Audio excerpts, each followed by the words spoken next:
अप्रैल 2026, याद रखिएगा, ये महीना और ये साल बहुत सारे लोगों की चीखें निकाल देगा। पहले दो तोहफों के बारे में आपको इस महीने के मैं बताऊं।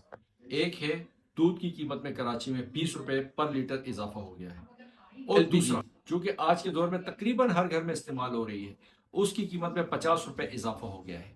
यानी कि जब आप कल अप्रैल दूध खरीदने जाएंगे तो वो 220 के बजाय 240 रुपए पर लीटर मिलेगा। इसी तरह एलपीजी आपको 400 रुपए पर केजी मिलेगी।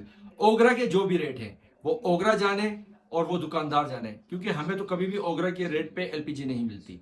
इसके अलावा रमजान में 100 रुपए के 2 किलो मिलने वाले आलू 100 रुपए किलो हो चुके हैं।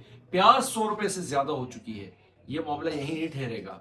ये आप देखेंगे एक माहौल बनाया जा रहा है। पहले 55 रुपए पर लीटर पेट्रोल महंगा किया गया, अब कहा जा रहा है कि 235 रुपए पेट्रोल महंगा करने की सिफारिश थी, 250 रुपए महंगा करने की सिफारिश थी, वजीर आजम ने रद्द कर दी।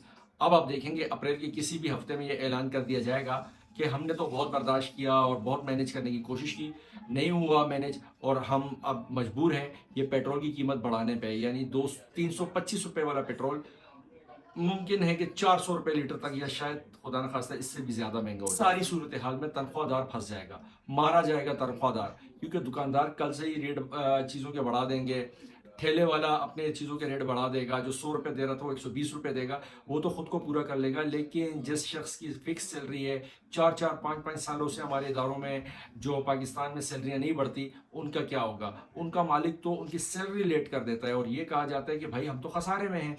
तो जब वो मुनाफा कमा रहे होते हैं उसमें मजदूर कतई तौर पे भी कहीं मुनाफे में शामिल नहीं होता, लेकिन लॉस में क्यों मालिकों को याद आता है या सेठों को याद आता है कि जो हमारा मजदूर है वो हमारे नुकसान में बराबर के शरीक है, और सारा वो जोर जो है अपने मजदूर की तरफ शिफ्ट कर लेता है। इसी तरह जिनके घर हैं और कुछ लोग किराएदार हैं, तो जिनके घर हैं वो कहेंगे भाई किराएदारों से कि आप अपने किरायों में इजाफा कर दें।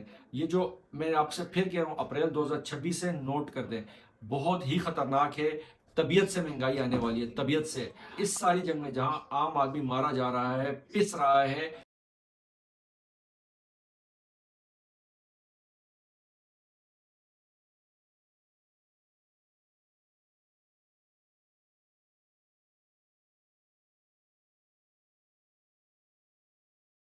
तो जब खामनेई साहब की शहादत का मामला था तो उससे पहले 70-72 घंटे पहले उनको पता चल गया था। उन्होंने कुछ कंपनीज के जो उनके पास शेयर थे उनको पता था ये डिवेल्यू होने वाले हैं, गिरने वाले हैं, उन्होंने सोल्ड आउट कर दिए और पैसे अपने बचा लिए। वालिद साहब जब सिचुएशन रूम में जर्नलों के साथ बैठे हुए होते हैं तो वहां से खबर लेते हैं। जब 5 दिन जंगबंदी का ऐलान किया गया था ईरान के साथ, तो इन साहबजादों ने उससे पहले बहुत सारे जो गिरे हुए स्टॉक के शेयर थे